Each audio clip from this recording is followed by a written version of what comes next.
Bəli, yaratmışdıq keçən dəfə. Onun üzərində nümunələrinə baxmışdıq. Oxunur lövhə hamısı. İndi nə yaradacağıq? Birinci sorğulara baxaq, sonra birin çoxa, birin birə və çoxun çoxa əlaqə yaradacağıq. Hələ ki biz baxaq DQL sorğulara. Hansı ki burada bu qədər görürsüz və qorxursunuz. Əslində sol tərəfdə görünənlər ən sadə hissəsi bu sol tərəfdir. Hansı ki sağ tərəf daha az görsənir, amma sol tərəf daha asandır. Məsələn,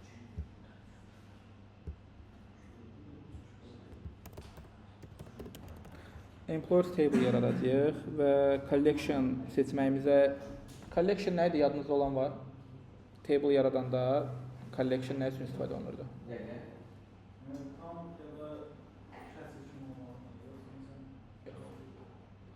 Collection, yəni UTF-8 yazırıqsa biz burada və yaxud da UTF-8, MB4, General CI falan. Hərflərini dəstəkləmək üçün. Bu bütün hərfləri dəstəkləyir. Və buna sətirlər, kolonlar yaradacağıq.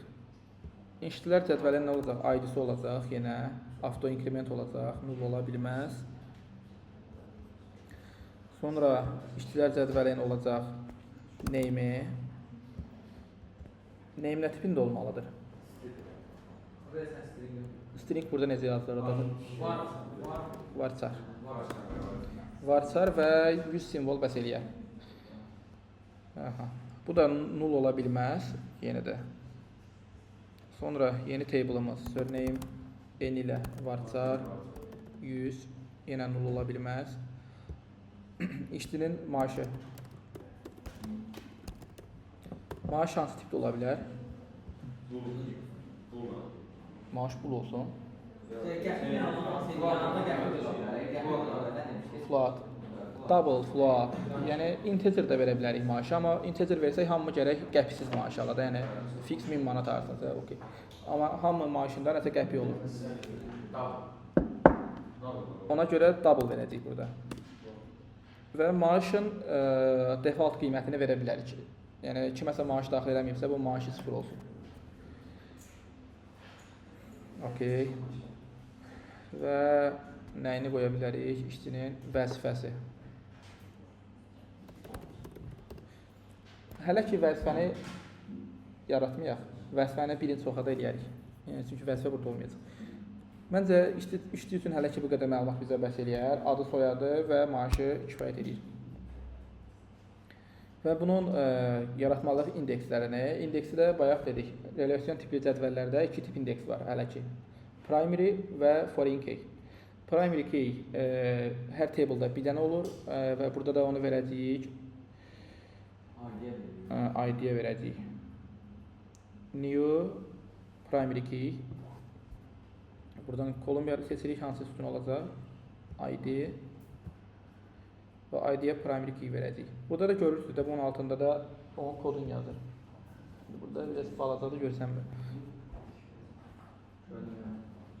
Bu table'da foreign key ehtiyac var. Yəni bayaq dedik foreign key nə üçün idi? Xarici açardı da, primary key əsas açardı, foreign key xarici açardı. Bu table'da hansısa kolumu xarici açar edə bilərik. Əlaqə yaratmaq üçün. Yəni primary key sənin table'ın əsas ID-sidir. Foreign key isə əgər iki table arasında əlaqə varsa, sənin bu ID-nin hansısa table'da istifadə olunursa, digər table'da yaradacağın sütun olmalıdır foreign key. Yəni bu sütunda bizdə ancaq ID var. Name var, surname var, salary var. Burada olacaq nə? Partition əlavə edəndən sonra partition table yaradacağıq. O table'ın partition ID-si burada olanda olacaq foreign key. Hələ ki yoxdur partition. Ona görə bir dənə bizdə primary key bəs edir. Table'ımızı yaradırıq və məlumatlar boşdur burada. Daxil edək.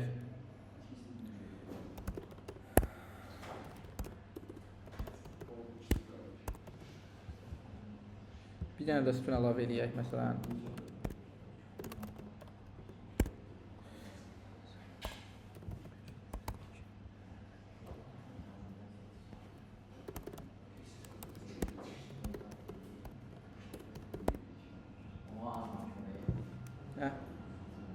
Necə olur burada? Biz table yaratdıq və 3 dənə işçimiz var. Bu işçilərin maaşları qeyd olunub. İndi biz bunları nə ilə yaratdıq? Əllə yaratdıq da. Amma çünki əllə yaratdıq, biz burada baxmaq istəyirik DQL sorğulara, select tərəfinə. İndi gəlin select-inə, yəni bu zaten özü bir select. Sorğular nə üçün istifadə olunur SQL sorğular? Məlumatların hər hansı şərt daxilində çəkilməsi üçün SQL sorğulardan istifadə edəcəyik. Yeni sorğu yazaq. Bütün işçiləri çəkmək istəyiriksə sorğu necə yazılmalıdır? Select ulduz from employer. Nə deməkdir bu? Select ulduz from employer. Dərsə baxın, çünki 3-cü gün məşğələdə ancaq mən yazmayacağam. Yəni siz də yazasınız bunları. Yəni olsun ki, yaza biləsiniz. Demək, nə üçün istifadə olunur? Select ulduz from employers. Employers cədvəlindən hansı from employers yazmışıq? Bütün məlumatları gətir. ID-si, name-i, surname-i və salary. Bütün məlumatları gələcək. Bu sorğunu run edirik. Aşağıda nəticəsi çıxacaq. Görək. Nəticə burada çıxdı. Bütün məlumatları gətirdi. Bayaq burada nə var idi? Baxın. Alias var. Alias nə üçün istifadə oluna bilər? Employers deyə bir table'ımızın adı var. Bunun adı bizə uzun gəlir. Yəni hər yanda employers yazmaq istəmirik. Bunun as yazırıq, E yazırıq ya da M yazırıq. Bu oldu bunun aliası. Yəni biz burada m.id yazsaq, bunu götürür ki, yəni user'ın, employer'ın ID-si və m.name, employer'ın name'i gəlsin. ID və name'i gətirəcək. Amma biz burada as yazmasaq, as yazmadan da alias verə bilərik. As ola da bilər, olmaya da. Bu halda da yenə m-i employers'ın aliası kimi görür. Amma m-i də siliriksə, m-i tanımır, deyir, m nədir sən buraya yazmışsan və xəta verir. Bu zaman məcburuq ki, employers yazaq. Və bu da uzun oldu. Hərçən yəni bir dənə table'dan iş görürüksə, yəni bunu yazmağa ehtiyac yoxdur. Yəni burada zaten ID name yazanda bilir ki, employers'ındır.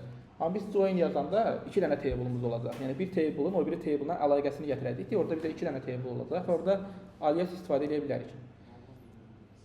Yəni mən özüm alias istifadə eləmirəm. Niyə? Çünki uzun da yazsam, koda sonra baxanda SQL sorğu uzundursa, yəni baxım ki, bu hansı table'dır. Bir də aliasa bax ki, aliasını tap.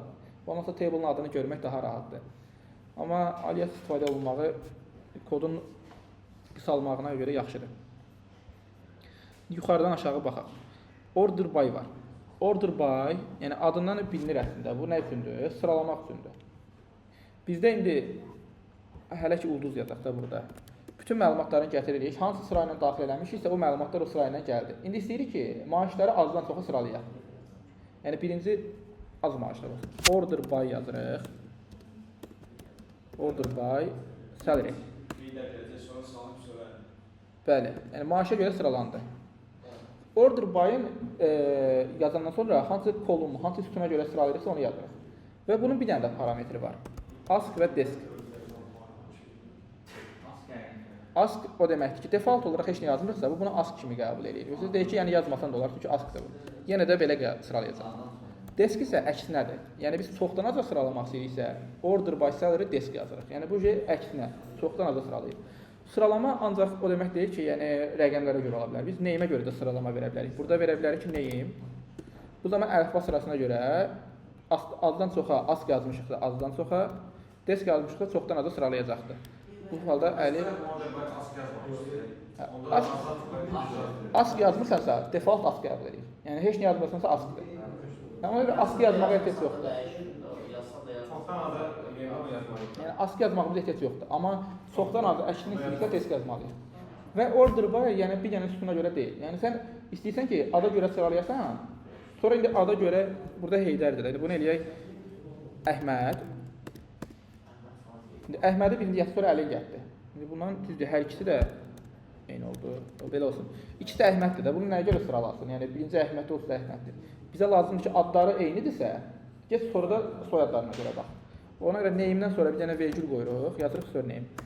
Yəni bu birinci ada görə sıralayır. Sonra gedir surname-ə. Necə bunu görə bilərik? Mahmudun familiyasını eləyək nə? Aslanov.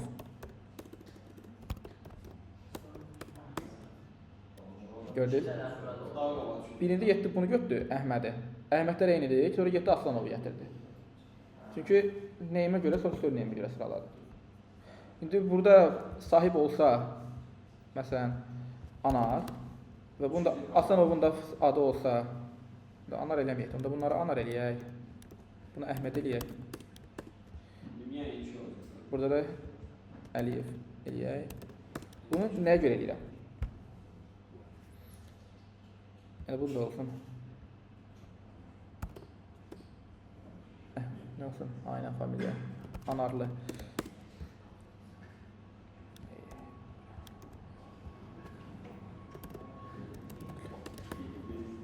Aha.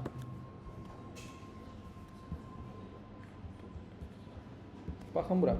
Birinci neyimə görə sıralama vermişik. Neyimdə adı A ilə başlayanları sıraladı. Sonra surneyimə görə sıraladı. Bunu ona görə elədim ki, baxın surneyimdə A ilə başlayan var. Amma biz neyimə görə birinci sıralama vermişik deyə. Birinci adlara görə sıraladı. Adları eyni olanların arasında neyimləri sıraladı. Sonra gətirdi surneyimi qoydu. Halbuki surneyim özü A ilə başlayırdı. Yəni bunlardan daha qabaqda çıxmalıdır. Amma bizim öncəliyimiz neyimdir. Neyimi silsək buradan, surneyimə görə sıralasaq, birinci Əhməd Anarlı qabağa çıxacaq. Çünki A ilə başladı.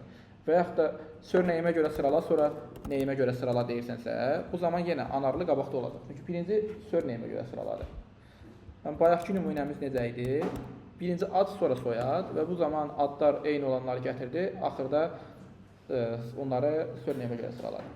Hətta üçüncü sıralama da qoya bilərik bunun yanına ki, salary'yə görə sırala. Yəni, hamısını yada bilərik. Salary niyə götürmək? Səhv yazmışdım. Salary. Üçünü də götürə bilər. İndi gəldik növbətinə. Kolumların göstərilməsi. Bunu zaten dedik. Burada ulduz yazırıqsa hamısını gətirir. Amma ID, name, surname və salary yaza bilərik. Bu da yenə hamısını gətirəcək. Amma hamısını əlimizə yazır. Bəli. Amma surname istəmiriksə, ancaq ID, name, salary formada gətirəcək. Növbəti qrup by sorğusudur. Yəni, içlərində ən ağırı qrup by'dir. Yəni, sizə problem yarada biləcək. Qrup by nə deməkdir? Qruplaşdırır. Yəni, sadəcə. İndi qrup by'ı position eləyəndən sonra position ID əlavə eləyərik, ondan sonra qruplaşdırarıq. Qrup by eyni sütunlara görə qruplaşdırır. Əslində, indi də istifadə edə bilərik. Yəni, buna ulduz yazaq. Və bir də oxunaqlılığı üçün yaxşıdır ki, yəni, selective elə yazdığın alt sətrə düşsün də bunlar. Select ulduz, from, order belə daha oxunaqlı olur.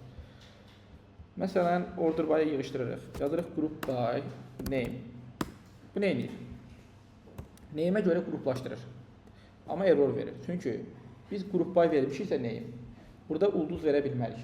Nəyə görə qruplaşdırmışıqsa, ancaq həmən sütunu qaytara bilərik. Bura ancaq name gələ bilər. Və name'ə görə qruplaşdırdı. Bizdə 2 dənə anar var idi deyə birini gətirdi. Və bunun yanına verə bilərik count, ID, as count. Bu nə deməkdir? 2 dənə anar var bizdə, bir dənə Əhməd var. Yəni, bu count'u indi aqreqat funksiyalarda baxacaq. Count sətirlərin sayını qaytarır. Nə qədər sətir var. Bu da qrupa görə, name'ə görə qruplaşdırır və 2 dənə anar olduğu üçün onun qabağında belə qaytarır. Və yaxud da sum verə bilərik. Sum funksiyası cəmləyir. Salary. Yəni, bu dəfə də maaşların cəmi. Anarların maaşı total bu qədərdir, Əhmədin tək maaşı bu qədərdir. Yəni, ümumən, name verən, qrup by verəndən sonra, yəni, selectdə verəcəyim məlumat ya ancaq özü olmalıdır, ya aqreqat funksiyalar olmalıdır. Çünki bir dənə şey qaytarmalıdır. O 2 dənə anar var deyə, ikisinin ayrı surname vardır. İkisini necə yan-yana gətirsin? Aqreqat funksiya ilə ya onları surname'lərini birləşdirib yan-yana vergüllə qoya bilərik. O da var. İndi onu keçəcəyik sonra. Ya da ki, belə count verə bilərik, sum verə bilərik və yaxud da elə bir sütun ola bilər ki, o hamısı üçün eynidir, onu da bura gətirə bilərik. Praktikada qarşımıza çıxsa baxarıq buna. Group by budur. Və group by having var. Group by having nə işə yarayır? İndi group by verəndə burada həm əhmədiyyətdir, həm anarı gətdir də. Okay. Burada indi VR hələ gəlib çıxmamışıq, amma indi şərtdə vermək istəyirik ki, group by olsun, amma sayı 2-dən çox olanları gətir, ya da 1-dən çox olanları gətir. Yəni, anarın sayı, burada count verək, count da yazaq. Countımız nə qədər idi? ID, as dənədir. Əhməddə bir dənədir, anarda 2 dənədir. Biz istəyirik ki, sayı, count, burada yazdığımız as. Bu as vermək, hansı ki biz bayaq burada as-i göstərdik, aliasdır. ancaq table'ın adına aid deyil. Yəni kolumun da adına alias verə bilərik. Və burada vermək lazımdır. Çünki count ID alias verməsək, bu burada count ID kimi çıxır. Və biz sonra bunu istifadə edə bilmirik hardasa. Amma əksinə, burada count ID alias veririk cınıtı və bu burada cınıtı kimi çıxacaq. Həmçinin bu cınıtını aşağıda istifadə edə bilirik. Və burada da yazırıq ki, count'u böyükdür 1. Hansı ki, count'u 1-dən böyükdürsə, ancaq onları çıxart. Və ya yaza bilərik count'u ancaq 1 olanları çıxart.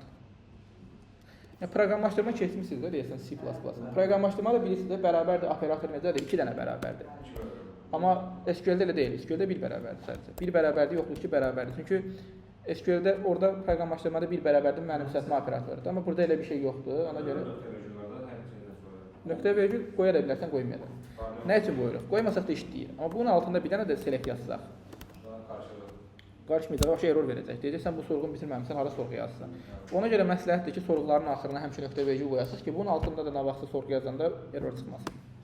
Və kommenti almaq da var. Yəni Ctrl slash işarəsi komment eləyir, qabağına diez qoyur. Qabağına diez qoyulan sətirlər kommentdir. Hansı ki C++-da slashdır, amma burada slash deyil, burada diezdir. Diez hansı sətir eləmək istəsəniz də bu ikisini birdən seçdiyin hamısını qabağına slash qoyacaq, diez qoyacaq. Və kommentdə olan sətirlərdə işləmir də, yəni burada having işləməyəcək, hamısını qaytaracaq. Amma bunu kommentdən çıxarsaq, having də işləyir və ancaq count-u 1 olanına qaytaracaq. Qrup by having də bu qədərdir. Yəni əslində biraz digərlərinə görə çətin ola bilər, amma o qədər də çətin bir şey deyil başa düşəndən sonra. Qrup by having-də ən çox istifadə olunur elə kateqoriyalar üzrə qruplaşdıranda falan, yəni eyni kateqoriya məhsullarını qruplaşdırırsan və yaxud da kateqoriya üzrə, vəzifə üzrə tutaq. Vəzifə üzrə maaşların cəmini tapmaq istəyirsənsə, position ID verib sonra onu eləyərik. Position ID-yə görə qruplaşdırırsan, necə ki biz name-ə görə elədik. Və ondan sonra sum salary və hər vəzifənin nə qədər maaş yükü olduğunu görürsən. Yəni ola bilər də bu şirkətlər istəyirlər ki, baxsınlar proqramistlər nə qədər maaş alır, ya dizaynerlər nə qədər maaş alır, hamısını buradan baxa bilirlər.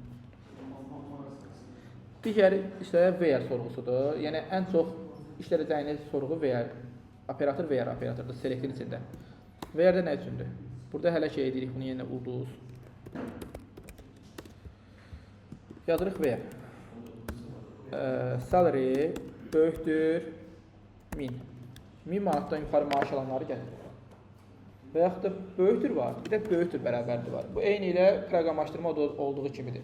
Böyükdür bərabərdir 1000 və 1000-dən yuxarıları gətirir. Və yəni davamına baxarıq 245-də.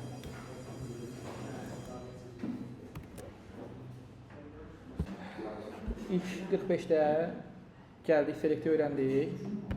Şimdi where-dəyik. Where sorğusunda, bu sorğuda maaşları 1000 və daha yuxarı olanları select elədiyini gördük. Where-nin hansı operatorları deyək ki var.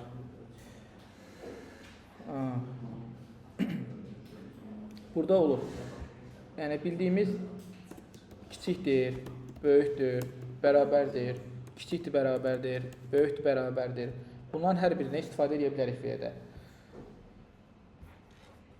Və bunlar ancaq yenə deyirəm, o demək deyil ki, ancaq rəqəmlərə istifadə olunsa, name-ə də istifadə edə bilərik.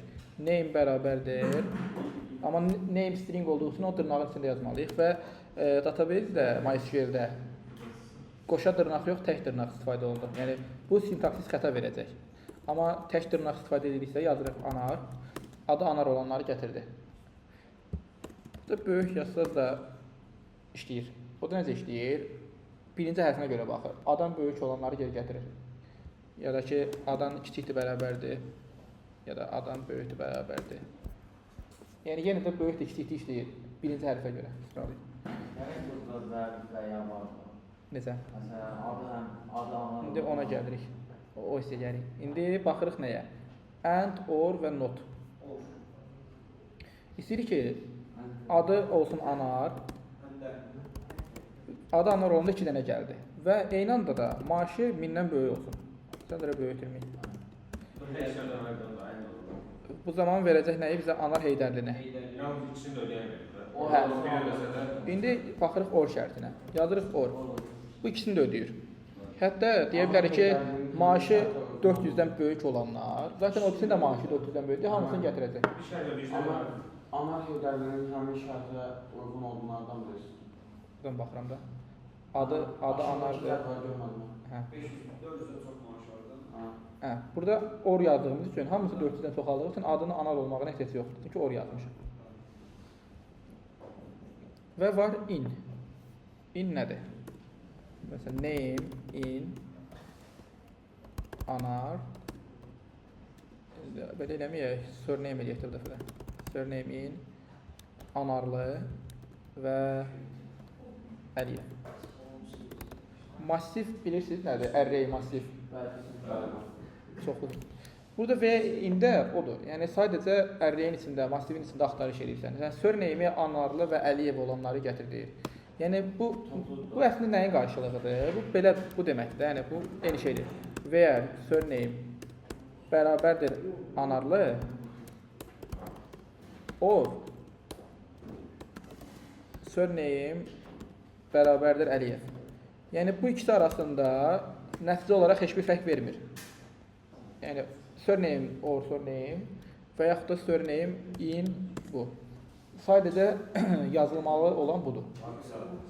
Çünki burada ola bilər 100 dənə məlumat bu. Çünki istifadə olunur, yəni geniş də istifadə olunur praktikada. Nəyə görə istifadə olunur? Məhsullar cədvəlimiz var, dediyimiz kimi kateqoriyalar. Uşaqlar. Bəsə. Demək, məhsullar cədvəlimiz var və kateqoriyalar cədvəlimiz var. Kateqoriyaların aidisini biz bilirik ki, məsələn, bizə lazımdır, bu 30 dənə kateqoriya aidi. Həmən kateqoriya aidiyə görə məhsullardan axtarış eləmək istəyiriksə, burada yazırıq kateqoriya aidi in həmən aidi arrayimiz. Və o da bizə zaten backenddə olur array bizə, götürmüş hardansa, həmən arrayi götürürük bura və məlumatı götürürük, çəkirik. Və var notin. Notin də tamamilə bunun əksidir. Yəni in, anarlı və Əliyev olanları verilirsə, notin bunlar olmayanları verəcək, heydərliyi verəcək. Yəni bunlar daxil. Sonra burada var between. Between nədir? Between təxmin edən var, nə ola bilər?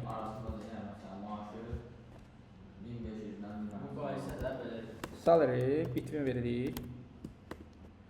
Yəni and 2000. Bu ola bilər bu sintaksislər, bəzi dillərdə Postgre-də başqa cür yazıla bilər, burada başqa cür. Hətta sorğunu zaten PHP-də yazırsınızsa, heç between belə yazılmır orada, query yazmırsınız. Ona görə sintaksislər hər zaman yaddan çıxa bilər və Google-dan axtara bilərsiniz. Bu nə edir? 1000 və 2000 arasında qaytarır. İndi diqqət edilməli nədir burada? Between bunların hər ikisini də əhatə edir. Yəni burada 1500 yazaq bunu rəqəm olsun. Onu deyəndə, yəni həmin maaşa aid olan ad soyadı deyəcək də. Həmin maaşa aid olan sətri. Yəni burada nə yazmısan o. Burada ulduz yazmışıq, hamısı gəlir. Ad soyad, name, surname yazacaq, ancaq name, surname. Sadəcə şərt verir ki, maaşı 1000 ilə 1500 aralığında olanları gətir. Yəni gördünüz 1000 və 1500 daxil verdi. Yəni bu 1400 də olsa verəcək. 1501 olsa amma bu. Bu zaman verməyəcək. Çünki o maaşı 1500 idi. 1500 idi. Necə? Sən də birinci sən də.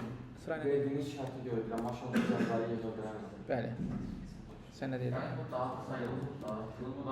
Bunun da indi başqa yolu da var. Bunu between-lə yazdıq. Eyni şeyi belə də yaza bilərik.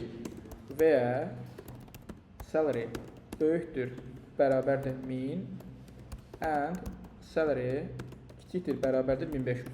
Yəni bu da between-dən eyni şeyi verir. Eyni nəticəni verir. Deyirsən ki, maaşı 1000-dən böyük olsun və eyni anda 1500-dən kiçik olsun. Between onu deyir. Yəni 1000 ilə 1500 arasında olsun.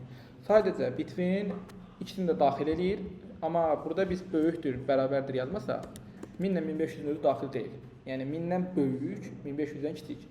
Amma between 1000 və 1000-dən böyük, 1500 və 1500-dən kiçiklərin hamısını gətirəcək. Okay, bu belə. Between-i bildik. Like operatoru var. Bunu keçən dəstə sən hansısa soruşmuşduk məndə like ki, adının yarısını varsa, yarısı yoxsa necə deyək. Like necə işləyir? Where name və yaxud surname də istifadə edə bilərik, bunu daha çox. Niyə? Çünki soyadın axırı li də ola bilər, ov da ola bilər. Biz istəyirik ki, yəni bizim hansı userlarımız var? Anarlı, Heydərli, Əliyev. Bunu da eləyək Anarov. Biz istəyirik ki, yəni anar of, anarlı, bunların hər ikisini gətirək. Necə eləyək? Like yazacağıq, anarı yazacağıq, axırına Anara oxşayan bütün hamısını. hə, axırına faiz qoyacağıq. İndi izah edəcəm faiz nədir, necə istifadə olunur. Bu nə deməkdir? Şəkil. Like oxşamaq deməkdir. Yəni burada bərabər yazsaq, anar faiz, yəni buna bərabər olan heç nə çıxmayacaq. Ya da anar yazsaq bura heç nə çıxmayacaq. Çünki anar soyadı yoxdur bizdə. Amma like yazırıq. Deyirik ki, yəni bənzərlikləri axtar. Like-ın özünü də tapmadı. Gördünüz, anar yazmışıq tapmır. Amma like-ın qırağına, sağına, soluna 2 dənə şey yaza bilərik. Biri faiz işarəsidir. Faiz işarəsi yazdıqsa, sağında nə qədər şey olur olsun, yəni başlığı anardırsa, axırında nə olur olsun, tap gətir. Və yaxud da qoya bilərik başlığına. Axırında nə olur olsun, daha doğrusu başında nə olur olsun, axırı anartı tap gətir. Buna şey tapmayacaq, çünki axırı anar olan yox idi də biz. Amma o şey axtarmaq istəyiriksə, iki tərəfinə də qoyuruqsa, sağı da solu da nə olur olsun, ortasında anar varsa gətir deyirsə. Bu belə. Yəni solu boş olsa da. Hə, solu boş da olsa. Siz bu hər iki tərəfini gətir. Yəni içində anar keçirsə gətirir. Sonra var ini dedik. Ini heç istifadə olunmur. Boş verin. All exist. Yəni burada bir də istifadə olunur exist. Exist-dən necə istifadə oluna bilər? Exist üçün də bizə ikinci table lazımdır. İkinci table, position table-ını yaradaq, join ilə əlaqə quraq, orada exist-i göstərəcəm. Exist nə edir?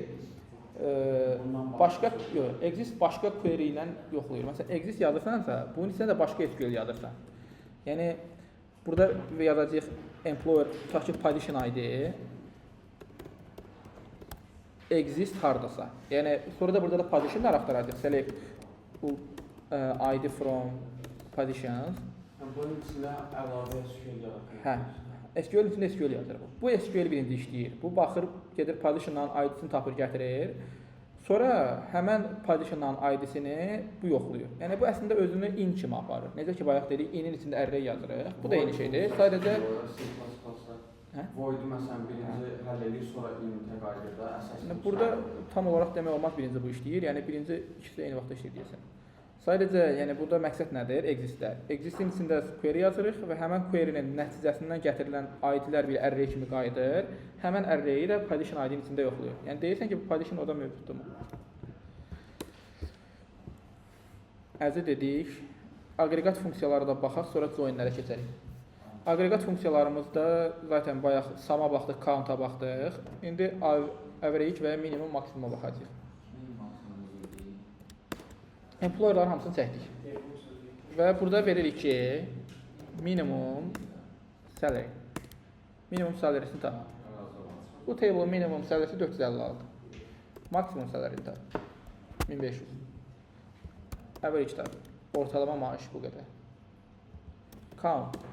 Count'un içində nə istəsiniz yaza bilərsiniz. Count o deməkdir ki, sətirlərin sayında. Bura ulduzda yazsaz tapacaq. ID-də yazsaz tapacaq. Name-də yazsaz tapacaq. Yəni count zaten bir dənə nəsə ötür ki, o sətirin içində onların sayını tapsın. ID yazmağı daha məqsədə uyğundur. Çünki ID daha az yer tutur. Amma ulduz yazanda hamısını yükləyir. ID yazanda sadəcə bizə ID-si lazımdır. Count-dan 3 dənə tapdıq.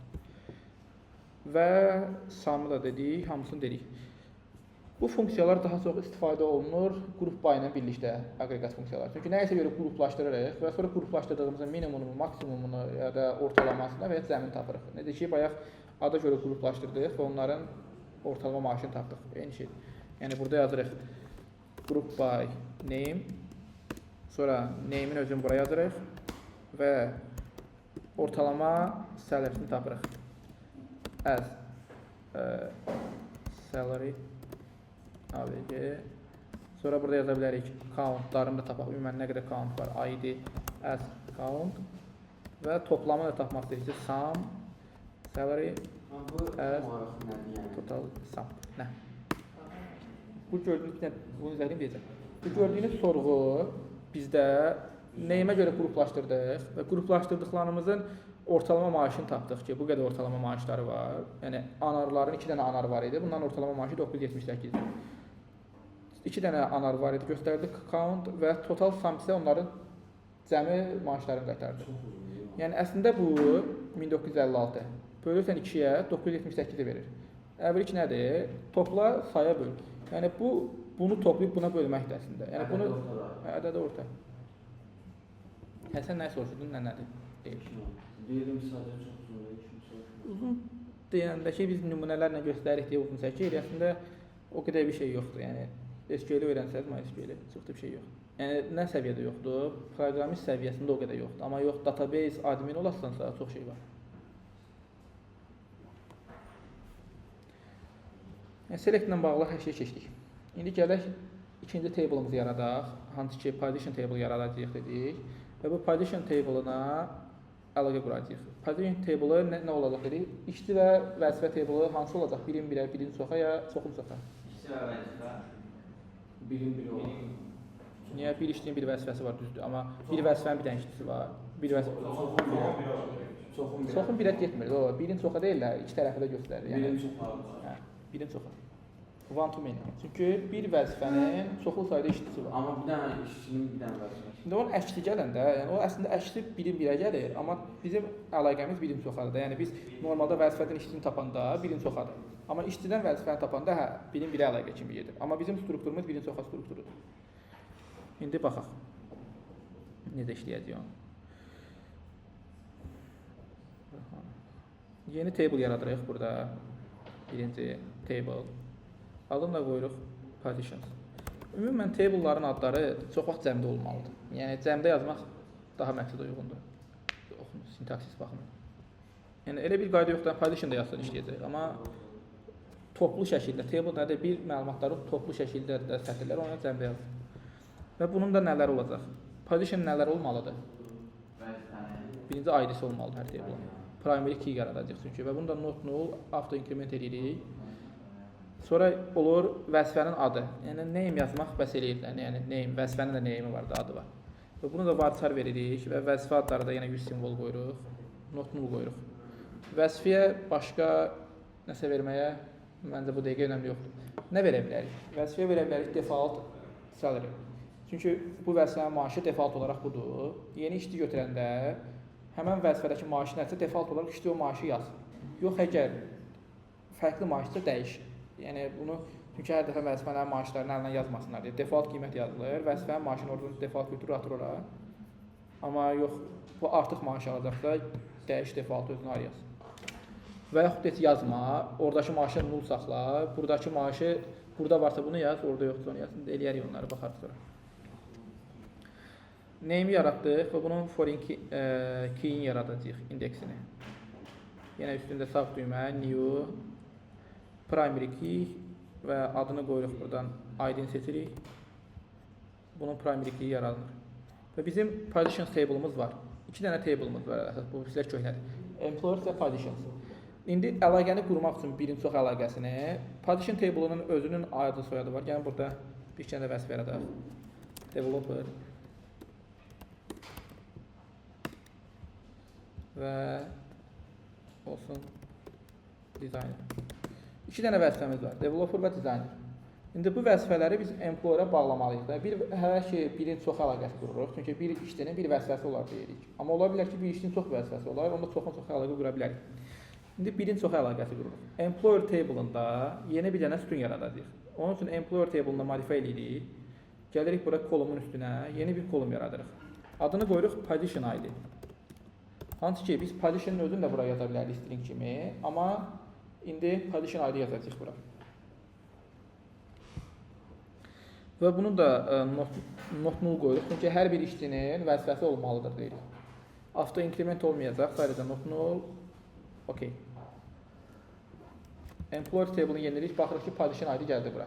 Yəni bunu default olaraq 0 yazdı, amma bunun o demək deyil ki, default qiyməti 0-dır. Biz yaradanda nəsə yazmalıydı deyə ora 0 yazdı. Amma yenisini yaratsaq default qiymət yoxdur bunda. İndi vəzifə ID verək. Buna 1, buna da 1, buna da 2. Nə deyirik? Əhməd ilə Anar developerdir. Bu Anarı dəyişə bilərik də. Bunu qoyaq. Əli. Əhməd ilə Anar developerdir, Əli isə designerdir. Amma biz bunu yaratdıq. Əlaqə də qurduq. Sorğu versək join qura bilərik. Amma biz database səviyyəsində əlaqə qurmamışıq birin çoxa. Çünki biz partition ID-yə foreign key vermədik. Dedik əlaqə üçün nə olmalıdır? Primary key və foreign key. Primary keyimiz position özündə ID-si var. Bu primary keydir. İndi employer-da onun əlaqəsini qurmalıyıq. Baxın bir dənə. Gəlin hələ ki məhsulları silək, başımız qarışmasın. Drop sorğusu demişdim ha bayaq sizə. Drop budur. Drop table silir. Drop table məhsullar 2.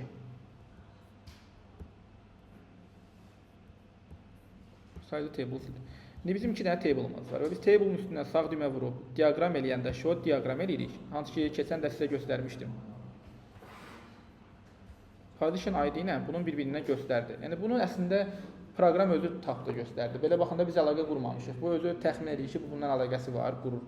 Amma biz employers'da modify table eləyəndə baxırıq ki, partition üçün heç bir indeks yaratmamışıq. Halbuki burada partition üçün indeks yaratmalıdır və foreign key qoyulmalıdır. Seçilməlidir ki, bu hansı table'dadır.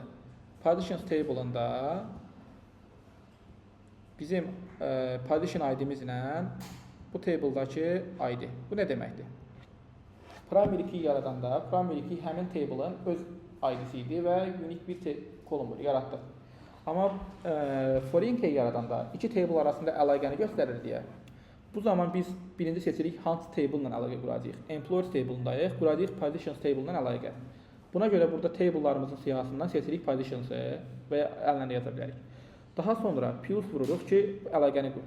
Əlaqə iki sütun arasında da ola bilər. Yəni həm partition ID olsun, həm də ki, nə bilim, username-lər də bir-birinə bərabər olsun. O zaman da join eləyəndə görəcəyik 10 şərti var, ona da end qoya bilərik. Amma biz hələ ki bir dənəsindən gedirik, gələcəkdirmirik. Partition ID-sinin ID-si bir-birinə bərabər olmalıdır. Bu da nə deməkdir? Partition ID, employer-ın employer cədvəlində partition'ın olan hansı partition ID olduğunu göstərir və foreign key'imizdir. Və partition table-ındakı ID də budur. Yəni bu ikisinin bir-birinə bağlı deyil. Baxın nə deyir? Foreign key, partition ID, reference, partitions'dakı ID. Yəni ki, partition ID yarat və onu partition table-ına reference götür ID-sinə bağla. Okay. Artıq bayaq onu yaratmamışdan qabaq biz bura partition ID-yə 3 yaza bilərdik və save edə bilərdik. Çünki partition ID ilə partition bir-birinə bağlı deyildi. Heç bir xəta verməyəcəkdi. Amma biz partition ID-ni partitiona bağladıq deyə partitionlarımızın içərisində 3 yoxdur. 1 var, 2 var. Biz bura yazanda hansınasa partition ID 3, o bizə xəta verir. Deyir ki, partition da bu yoxdur. Yəni bu 3 yoxdur. Bunu hara bağlayım? Ona görə database səviyyəsində strukturun qurulmağı vacibdir. Bağlamaq deyirlər. Necə? Bağlamağı gəlin eləyək. Silək rotation eləyək. Employer table-ımız var. Hə? Bəli, videosunu atacağım, amma bid eləyək. Yəni başa düşmüşsə, harası da çətindirsə bid eləyə bilərik. Yəni mühadiranın məqsədi odur. Burada foreign key yaratmışdıq. Bunu silirəm. Drop. Baxın, drop foreign key. Yəni drop da demişdik də bayaq silmək üçün idi. Foreign key silir. Hazırda bizim əlaqəmiz yoxdur. İndi baxın, bura 3 yazacağım. Save eləyəcəm, düşdü. Çünki bu dəqiqə partition ID var, partition var. Bu ikisi bir-birinə biz özümüz beynimizdə deyirik ki, partition ID bu partition'ın ID-sidir. Amma yəni bunu SQL bilmir. Yəni MySQL bilmir bunu və buna görə də buradakı olmayan ID-ni bura yaza bilirik. İndi bunu belə eləyirəm ki, sonra əlaqə quranda xəta verməsin. Sonra orada 3 qalsa, biz əlaqəni quranda xəta verəcək ki, orada o ID yoxdur, mən necə qurum? Bu 1 qaldı. İndi təzədən əlaqə qururuq. Modify eləyirik həmən table-ımızı. Partition ID bizdə table var. O sütunu var zaten. Gəlirik indekslərin içinə. Bayaq bu indeksi silmişdim axı. Nə var siləm? Yeniləməmişdim. Bunu sadəcə yeniləmək lazımdır bu tərəfdə, refresh eləmək. Modify eləyirəm. Gəlirəm indekslərin içinə. Plusu vururam, buradan yeni indeks yaradıram. Bu yeni indeks yaradanda, yəni bu avtomatik yaradır. Ona görə buradan yox. Üstündə indeksimizə sağ düymə vurub new. Necə ki burada primary key yaradırdıq. Burada primary key çıxırdı. İndi bu table'ın primary key var deyə çıxmır ikinci dəfə. Bu zaman çıxır foreign key, unique key. Bunlara baxarıq sonra unique nədir, indeks nədir. Amma hazırda biz eləyirik primary key, yox foreign key. New foreign key. Biz hardayıq indi employee cədvəlindəyik. Hansı table-la əlaqə quracağıq? Partition. Ona görə burada target table var, əlaqəli olduğu table. Bura partitions yazdıq. Sonra hansı sütunlar bir-birinə bağlanacaq bizdə? Employer-in partition ID-si ilə partition-ın ID-si. Bunu da göstərmək üçün burada columns-da plus basırıq və bizdə 2 dənə yaranır. Hansı ki primary key-də basanda bir dənə gəlirdi ki, hansı kolumu primary key eləyirsən. Amma burada 2 dənə gəlir. Yəni bu table-ın hansı kolumu ilə digər table-ın hansı kolumunu bir-birinə bağlayırsan. birinci column name bizim əsas table'ımızdır. Yəni employers. Employers'da seçirik position ID, xarici adlarını. Və sonra ikinci seçdiyimiz target name, hansı ki burada target table var idi. İndi oradan target name'i də ID-sini seçirik. Yəni employers'ın position ID-sini bağladıq positions'ın ID-sinə. Və bunu save edirik. Saxlamaq. Əlaqə yarandı. Artıq burada baxsaq, modify table edib baxsaq, görəcəyik ki, bizdə indekslərdə də bir dənə indeks yarandı və foreign key də yarandı. İndekslərdə gələcəkdə keçəcəyik. Sadəcə bilin ki, yəni primary key və ya foreign key yaradırsansa, o indeks də yaradır. İndeks də nə üçündür? Axtarışı sürətləndirmək üçündür. Nəyəsə görə indeks demişiksə, biz ID-yə görə indeksləyiriksə, axtarış edəndə ID-yə görə axtaranda daha sürətli axtarır. Və indi biz primary key yaradanda position ID-yə görə də indeks yaratdı. Yəni ki, position ID-yə görə də axtarış edəndə daha sürətli axtaracaq. Bu sürəti təmin etmək üçün olan bir şeylərdir. Yəni bu tərəf hələ ki bizə lazım deyil. Biz foreign key yaratdıq. İndi aydın oldu sənə əlaqə. İndi yaratdıq deyə yenə baxın, bura 3 ya da 4 yazsaq icazə verməyəcək. Çünki yoxdur. Və həmçinin burada necə olur bir dənə dəqiq baxın. Burada on delete var. Baxın. Foreign key yaratmışıq axı. Bir də bunun on delete var. No action qoymuşuq. Bu nə deməkdir? Biz bu dəqiqə on delete qoymamışıq deyə, heç nə, no action'dır deyə. Biz gəlib buradan bir nömrəli position'ı silsək, silməyəcək. Çünki deyir ki, bir nömrəli position burada işlənibdir. İndi yeni position yaradaq. 3 nömrəli. Adını da qoyaq test. Yəni, bu qalıb bax orada. Təzə position yaradıram, adını qoyuram test. 3 dənə positionımız var. Biri silənmədik, çünki bir istifadə olunub employer'da. Amma 3-ü siləcəyik. Çünki 3 sessiyanda istifadə olunmuyor. Rahatlıqla silirik. Amma bir istifadə olunub deyə, bu əlaqə bunun üçündür. Sən səhvliyinə hər hansı bir positionu silə bilərsən. Halbuki biz bunu istifadə eləmişik də, silə bilmərəm axı. Ona görə əlaqə yaratmaq lazımdır database səviyyəsində. Biz əlaqə yaratmasaydıq, burada ha1 yaz. Yəni gəlib bunu buradan siləcəydin, sonra da biri tapanmayacaqdı, sorğun error verəcəkdik. Amma indi bir istifadə olunub deyə, 2 istifadə olunub deyə bunları silənmirik. Bunu da necə silmək olur? Burada gəlsən modify table. Necə ki bayaq yaratdıq, yəni yaradanda bu yarandı, eyni şeydir. Yaradandan sonra da eləyə bilərsən, yaradan vaxtıdır. Aşağıda var on delete və on update. On delete nə deməkdir? Action seçirsən ki, kaskad. Yəni ki, sən positionu silsən, bu dəfə on delete kaskad vermirsən, sən positionu silsən, bir nömrəli positionu. Gedir bir nömrəli positionun bütün işçilərini silir. Yəni, artıq sənə error vermir, mən silmirəm. Bunu siləndə sadəcə ofisləri də silir, yəni ehtiyatlı olsun. On update də oldu. Yəni burada update edəndə gedib onun məlumatlarını da update edəcək. ID dəyişir. Onu elədik biz. Kaskad yaratdıq. İndi gəlirəm. Bir nömrəli developer'ı silirəm. Bir nömrəli position. Buranı yeniləyəndə görəcəm ki, avtomatik olaraq 1 ilə 3 nömrəli user getdi. Çünki bunların da position ID-si 1 idi. Və yoxa çıxdı avtomatik. İndi məcbur qarıq təzədən yaradırıq. Developer. Developer'ın ID-si bu dəfə 4 oldu. Niyə 4 oldu? 1 istifadə olunmuşdu, sildik. 3 istifadə olunmuşdu, sildik. Avtomatik sistem bilir ki, bu 4-dən başlamalıdır. Çünki 3 var idi, sildik. 3-ü test yaratmışdıq, sildik sonra. 4-dən başladı. İndi gəlirik, developer üçün 2 dənə user yaradaq. Məsələn, sahib, fərmanlı, 1700 və bunun developer'dır. 4 bax error verdi. Çünki 1 yoxdur bizdə. Deyirsən 1 nömrəli position yaradırsan, amma sənin 1 nömrəli positionun yoxdur, silinib bu. 4 olmalıdır ya da 2.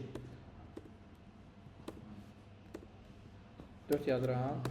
Save edirəm, düşdü. Və bir dənə də yaradıram. Yenə dizayner yaradaq. Məsələn, Həsən Heydərov və Fərmanov eləyək. Fərmanov 2000 alır. Bu da dizaynerdir. Bizim hazırda 2 dənə dizaynerimiz var. Bir dənə developerımız var. İndi biz buradan baxanda, yəni bilmirik axı hansı dizaynerdə, hansı developerdə. Çünki gəlin sorğu yazaq baxaq. Necə? Artıq keçmək istəyən bir dəfə görəm. Yatasın. Dərsə baxasansa keç. Demək. Yenə sorğumuzu yazırıq, select sorğumuzu. Select ulduz from employers. Baxın, sorğumuz budur və bizim aşağıda görürsünüz, məlumatlarımızı çıxartıb bütün employerlara. Position ID-sini də çıxartıb, çünki ulduz vermişik. İndi bilmirsən də, yəni 2 nədir, 4 nədir? Sən burada bilə bilərsən hansı vəzifəsi nədir? Baxan kimi table'lar. Bilmirsən. Bunu necə bilirik? Bunu bilmək üçün biz joinlərdən istifadə edirik. Baxın bura. Joinlər. Inner join, left join, right join və full join var. Nə deməkdir bunlar? Gəlin birinci left join-dan başlayaq. Çünki praktikada da ən çox istifadə olunur left join. Yəni 2 dənə əlaqəli table'ımız var və onları birləşdirmək üçün join yazırıq. Left join positions on yazıram, sonra izah edəcəm nədir. Employers position ID bərabərdir positions ID-sinə. Böyüdərəm. Gəlin bu tərəfdə yığışdıraq. Görünür indi. Positions on. Yəni burada bu yazılana fikir verməyin və bu var ya 1 n 1. Bu əslində bunu proqram özü idealize eləyir. Yəni 1-in çoxa əlaqə olduğunu göstərir. Sənə məlumat verir ki, bu əlaqə 1-in çoxadır. Yəni bu sadəcə sənə məlumat verir. Amma bu 1n1-i mən yazmamışam. Mən nə yazmışam? Left join positions on employers'ın position ID-si positions'ın ID-sinə bərabərdir. Buna da nə dedik biz bildirdik? Deyirik ki, employers'ı çəkirəm və ona join edirəm, onu birləşdirirəm positions'la. Amma necə birləşdirəcəm positions'la? Deyirəm ki, employers'ların bu position ID-ləri bərabərdir position'ın ID-sinə. Bu V query'si kimi bir şeydir. 10 dəyərsini V kimi işləyir. Bu bərabərdir bu. Burada yenə not bərabərdir yaza bilərik, bərabər deyil və yaxud da like da yaza bilərik. Hətta 2 dənə yaza bilərik, or yazıb, bir dənə də sütun yaza bilərik. Amma bizim hazırki table strukturumuzda bu bərabərdir olmalıdır. Və baxanda görüləcək ki, burada aşağını böyüdəmirəm, yəqin ki, mümkün qədər görsənəm. Aşağıda necədir? Employer-ın bütün məlumatları çıxıb, baxın, employer salary-yə qədər. Sonra position ID-si, o da employer ID, sonra da position məlumatları çıxıb. Bir fikir verir burada. Employer ID var. Burada employer.id yazılır. Yəni, tam oxunmur, yəqin ki, sütunun adı. Bir də position.id yazılır. Position employer.name yazılır, position.name yazılır. Amma surname-dir, salary-dir, position ID-dir. Bunların qabağında yazmayıb employer. Niyə? Çünki bu sütunlar ancaq employer-da var. Amma bu name və ID həm employer-da var, həm position-da var. Və buna görə bunlar ikisində də var. Ona görə nə edir? Seçmək üçün qabağına verir, adını yazır. Və bunu da nə edəcəyik? Biz burada ulduz yazmamalıyıq əslində. Bizə nə lazımdır? Biz bilmək istəyirik ki, hansı işçinin vəzifəsi nədir? Bizə lazımdır position ID burada yox. Yazırıq employers.id vergül, employers.name, employers.surname. Yəni bunu yazırıq. İndi başqa yolunu göstərəcəm. Vergül, positions.name as buna alias veririk. Çünki positions.name saxlasaq 2 dənə name olacaq. Və yazırıq burada position. Bu necə olur? Qaytardı ID, işçinin məlumatlarıdır, işçinin adıdır, işçinin surname-idir və işçinin position-ıdır. İndi biz bu qədər şeyi burada nəyə yazdıq employers? Employers-ın hər şeyini yazacaqsa nəyə yazırıq? Bunu silirik. Yazırıq employers.ulduz. Yəni get employers-ın bütün məlumatlarını gətir. Yanına bir dənə də gətir, bir dənə də yanına position-ın name-i gətir. Prosta ulduz yazanda position ID-ni də gətirdi. Yəni biz position ID-ni istəmiriksə məcbur bir yazmalıyıq da, yəni bu oyunda. Aydındır burası. Niyə join ilə nə elədik, nə üçün oldu? İndi gəlir o bir joinlərə. Yəni left join nə edir? Left join də birinci table'ın əsas table'dır. İkinci table'ın ona birləşən köməkli table'dır.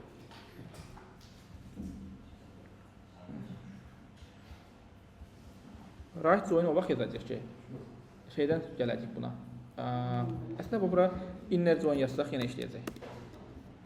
Məsələn işlədir. Full join yazsaq yenə işləyəcək. Bu dəqiqəki strukturumuzda heç bir fərq eləməyəcək. Nədir? Unknown table. Full join yoxdur da. Join var. MySQL-də joindir sadəcə. Join yazırsansa full joindir. İşlədir. Bir də right join var. Yenə işlədir. ID-lərin yeri dəyişdi. Çünki order eləyəndə əsas table bir də sağdakı table-dır. Getdi onun ID-sinə görə elədi. Bax, position ID-sinə görə order elədi. Çünki left join-də əsas table soldakı table-dır. Right join-də əsas table sağdakı table-dır. Əslində bu məqsəd o demək deyil. Yəni buna görə join edeyim ki, buna görə sıralasın. O deyil. Məqsəd nədir? Biz indi partition ID-ni employer-də qoymuşduq ki, null olmaz. Bunları məşğələdə eləyəcəyik uşaqlar. Yəni baxın. Görsəm dərsə qulaq asmırsınız, videonu atmayacaq. Sonra məşğələdə gəlib baxın. Necəyiz? Yəni partition ID bizdə null deyildi. Yəni default məcbur deyirik ki, buna qiymət yaz, dəyər yaz. Amma ola bilər ki, yəni bəzi işlərin vəzifəsi olmasın, partition ID null olsun. Bu zaman left join verəndə həmən sorğu partition ID null olanları gətirmir. Gəl yoxlayaq. Girək employees table-na, onu modify eləyək. Partition ID-də not nullu qaldıraq. Yəni bu null qəbul edə bilir. Və gələk burada buna null yazaq. Əlinin partitionu yoxdur. Left join verirəm. Görsən, bu bizdə əsas table bu dəqiqə. Sol table-dır deyə. Yəni employees-dir. Employees-in partitionu olmasa da onu gətirdi. Amma right join versəm gətirmədi əlini. Çünki bizdə əsas table bu dəqiqə partitions'dır. Partitions'da da əlinin partitionsu yoxdur. Onu gətirə bilmir. Çünki əsas table left join verəndə isə sol tərəf əsas götürür və partitionu olmayanları da null gətirir. Ona görə çox vaxt left join istifadə olunur. Çünki user'lara məlumatını çəkirsən, sənə lazımdır ki, bütün user'lar gəlsin, partitionlar da gəlsin. Hansını, çünki nullable qoymusansa, demək ki, hansınınsa partition olmaya bilər də. Yəni bu zaman olmayanları da çəkməlisən. Əgər yox istəyirsənsə olmayanlar gəlməsin, aşağıda bir dənə V verirsən, yazırsan employers partition ID not null. İndi bayaq V-də deməmişdik buna. Not null nədir? Is not null. Bir var is null, bir də var is not null. Is null nə eləyir? Null olanları gətirir. Is not null isə null olmayanları gətirir. Yəni bu da əslində buna bərabərdir. Yəni bərabərdir null, eyni şeydir. Ya da bərabər deyil null. Amma prosta nətər eyni şeydir? Hər zaman düzgün cavab vermir. O asılıdır MySQL-dən, NSQL-dən falan. Dəqiq cavab istəyirsənsə is null ya da is not null yazırsan. Is not null yazanda deyirsən ki, partition ID-si yoxdursa bunu çəkmə. Prosta biz nullable qoymuşuqsa demək ki, partition ID-si olmayanlar da lazımdır və gətiririk hamısını. Aydındır bu hissəsi sənə. Bu əlaqələri joinləri indi keçdik. Bunun üstündə mühazirəmiz var. Sırf joinlər üzərində. Bunun orada daha yaxşı sxemalarına, birin çox əlaqə, hansını götürəndə hansıları götürüb buna keçəcək. Orada qrafiklər çəkəcək. 2 dənə dairə, bu bir table, bu 2 table. Left join eləyəndə o hansı hissəsini götürür, inner join eləyəndə harasını götürür, right join eləyəndə hansını götürür. Bunları orada slide falan hazırlayacağım, göstərəcəm. İndi sadəcə biz sorğuları işləyirik deyə relation table'larda bunu öyrətdik. İndi bunu elədik və bizə lazımdır ki, partitiona görə qruplaşdıraq. Qrupa eləyirik partition və qrupa eləyəndə partitionın name'inə görə qruplaşdırmaqdansa yaxşı olar ki, employer'ın partition ID-sinə görə qruplaşdırasın. Qruplaşdırdıq bunu. Hamısı gəldi. Niyə gəldi? Burada əgər partitions'da ulduz yazsaq, işləməyəcək. Üçdür o. Bir dənə görə bu niyə işlə? Employer'ın ID-sinə görə yazmışam. Employer'ın partition ID-sinə görə qruplaşdırmalıdır. Employer'ın ID-sinə qruplaşdıranda niyə işlədir? Çünki employer'ın ID-si zaten unique-dir. Qruplaşdıranda da hərəsindən bir dənədir. Ona görə orada demişdik ki, biz bayaq qruplaşdıranda ulduz verəndə işləmir. Nəyə görə qruplaşdırmasansa, select-də onu yazmalısan. Amma employer'ın ID-sinə görə qruplaşdıranda SQL zaten bilir ki, ID unique-dir və qruplaşdıranda da bütün sətirlər gələcək zaten. Ona görə də orada da bütün sütunları yaza bilərsən. Amma employer'ın partition ID-sinə görə qruplaşdıranda partitionlar təkrarlanır deyə partition'ın name'ini sən gətirə bilməzsən burada. Ona görə burada partition'ın sadəcə ID-si və partition'ın name'i və employers'ın da hər şeyini gətirə bilmirsən. Çünki sən partitiona görə qruplaşdırmırsan, ancaq partition'ın məlumatlarını gətirə bilərsən burada. Heç nə başqa. Bu partition'da nə qədər işli var onu gətirə bilərsən. Count, employers ID. Bu göstərir ki, bizə hansı partition'da nə qədər işli var. Partisiyası olmayan nulldur. Bir dənə, designer bir dənə, developer bir dənə. Və bunun yenə maaşlarını toplaya bilərik. Sum, salary. Bu da maaşlarını qaytaracaq. Yəni yenə də average-dən ortalama, minimum, maksimum, çünki qrupa işlətmişik, hamısını tapa bilərik. Having də verə bilərik burada. Having. Burada as cınıtı yazıb işlədə bilərik. Burada da yazırıq ki, cınıtı böyükdür 1-dən. Amma burada as yazmayanda bizdə cınıtı yoxdur, deyə bunu tanımır. Burada nə etməliyik? Məcbur qalmalıyıq. Count employers ID böyükdür 1 təzədən yazmalıyıq. Burada nədir? Getdi, eyni şeyi 2 dəfə işlətdinizsə. Həm burada işlətdi, həm burada yazdın, hesabladı. Count özü əlavə bir əməliyyatdır da, yəni hesablama eləyir. Sən eyni şeyi 2 dəfə hesabladın. Onu hesablamayasın deyə burada as yazırsan, cınıtı yazırsan, gəlib həmən cınıtını burada işlədirsən. Böyükdür, bərabərdir 1. Və sorğularda işləmə ardıcılığı deyə bir şey var. Yəni, sorğu yazırsansa hansı operatorlar birinci işləyəcək? Yəni, birinci işləyir from, hansı table'dan çəkdiyi, left join işləyir, nə ilə əlaqə qurduğu, sonra işləyir və-yə. Və-yə bunlardan sonra işləyən əməliyyatdır. Və-yədən sonra işləyir group by, nəyə görə group başlayır? Sonra işləyir select, selectdən sonra işləyir order by və having. Çünki birinci select işləməlidir ki, burada cınıtını gəlib burada tapa bilsin də. Yəni, birinci having işləsə cınıtını necə tapacaq? Yəni, sən birinci having elədin, cınıtı var, amma mən cınıtı bilmirəm. Amma select işləyəndə cınıtını təyin elədim, gəldim burada çağır buradan. Bugünlük bu qədərdir dərsin əslində. Yəni, başqa şeyə keçməyə həm başımız arxacaq, həm də...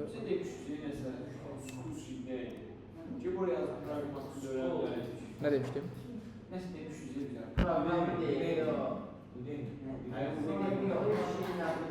W3 deyirsən?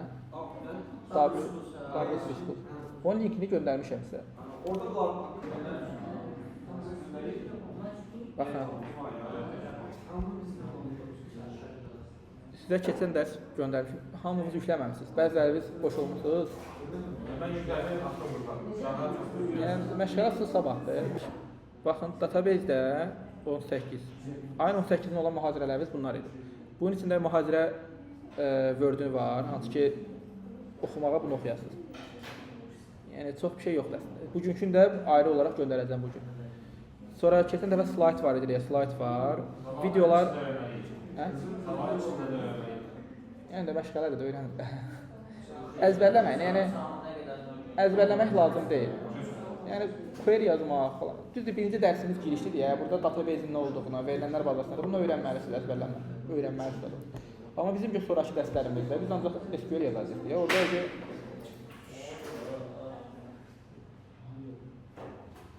orada ki başa düşmək lazım. Sakit olun. Links. Və burada link var. Sizə linklərdə nələr göndərmişəm. SQL öyrənmək üçün link. MySQL yükləmək üçün link, yükləməyə və Data Grid proqramı yükləmək üçün link.